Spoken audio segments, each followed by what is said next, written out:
আসসালামু আলাইকুম। এখন আমরা কিছু সেটিংস অপশন দেখব। তো তার মধ্যে একটা হলো ব্যাকগ্রাউন্ড। ওয়ার্ক স্পেসে যে ব্যাকগ্রাউন্ডটা দেখতে পাচ্ছেন একদম ব্ল্যাকও না, একদম হোয়াইটও না। তো এটা আসলে আমি এইভাবে ব্যালেন্স করে রাখছি। একদম ব্ল্যাকেও কাজ করা আসলে আমি মনে করি ঠিক না, একদম হোয়াইটে কাজ করা চোখের জন্য ক্ষতিকর। সো দ্যাট আমি কি করি, সেটা হলো আপনার ওপি লিখে এন্টার দিবেন। তারপর আপনার এই যে ডিসপ্লে আছে না, এখানে বেশ কয়েকটা ট্যাব আপনি দেখতে পাচ্ছেন। ডিসপ্লে ট্যাব থেকে এই যে নিচে দেখেন, একটু খেয়াল করে দেখেন, নিচের দিকে আসবেন একটু, মাঝখানের মোটামুটি মাঝখানের একটু নিচে কালারসে ক্লিক করে দিবেন এবং এখান থেকে আপনার এই যে সিলেক্ট কালার, নিচের যে অপশন লাস্ট সিলেক্ট কালারে ক্লিক করে দিবেন। দেন এখানে তিনটা ট্যাব আছে।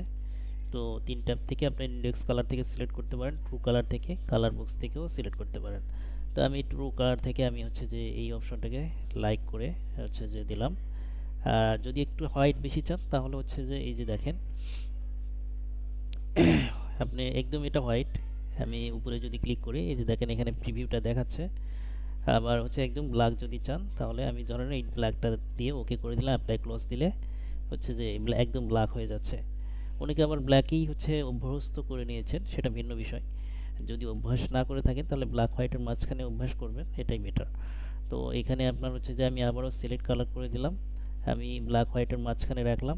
ঠিক আছে, রেখে এখান থেকে আপনি চাইলে কোড দিয়েও অ্যাপ্লাই করতে পারবেন। যেমন আমি আমি 133 133 133 এভাবে জাস্ট আমি কোডটা দিই, দিয়ে ওকে করে দিই, তারপরে অ্যাপ্লাই অ্যান্ড ক্লোজ করে দিলে যে এটা অ্যাপ্লাই হয়ে যাবে।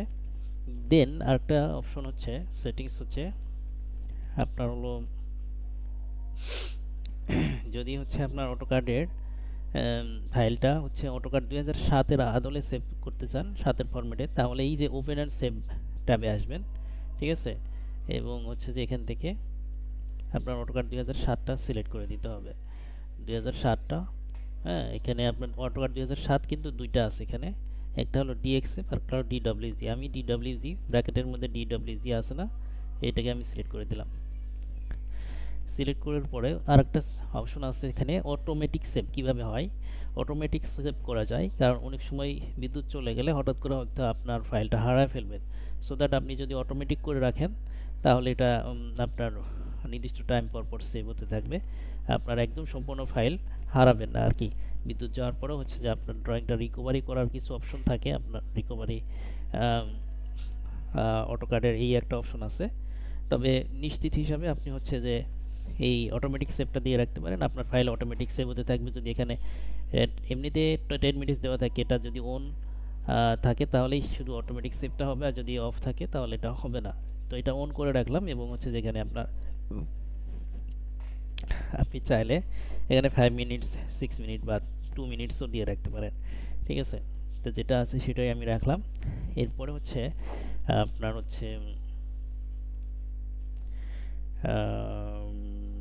3D modelling selection,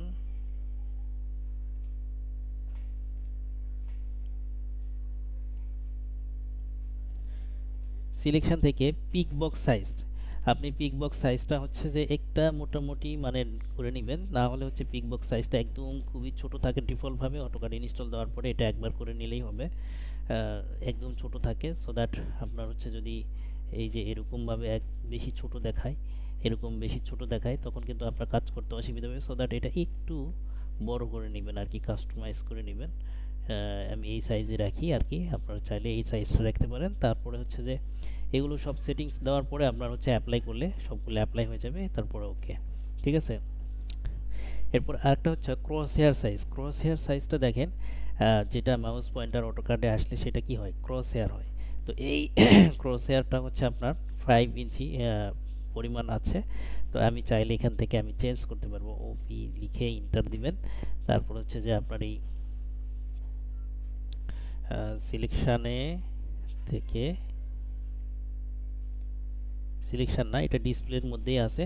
cross hair সাইজটা দেখেন এখানে 5 আছে না, আপনারা চাইলে এটাকে বাড়াইতে পারবেন। ঠিক আছে, 100% যদি করি আমি, তাহলে এটা 100 রেখে আমি অ্যাপ্লাই করে দিলাম, ওকে করে দিলাম। দেখেন ক্রস হেয়ারটা একদম ফুল স্ক্রিন জুড়ে আসতেছে। ঠিক আছে, ফুল উইন্ডোতে আসবে। তো আমি এটা চাইলে আমি আমার ইচ্ছা মতো রাখতে পারবো। এখানে আমি 5 আমি নর্মালি দিয়ে রাখি, দিয়ে অফ অ্যাপ্লাই করে দিলাম, ওকে। ঠিক আছে।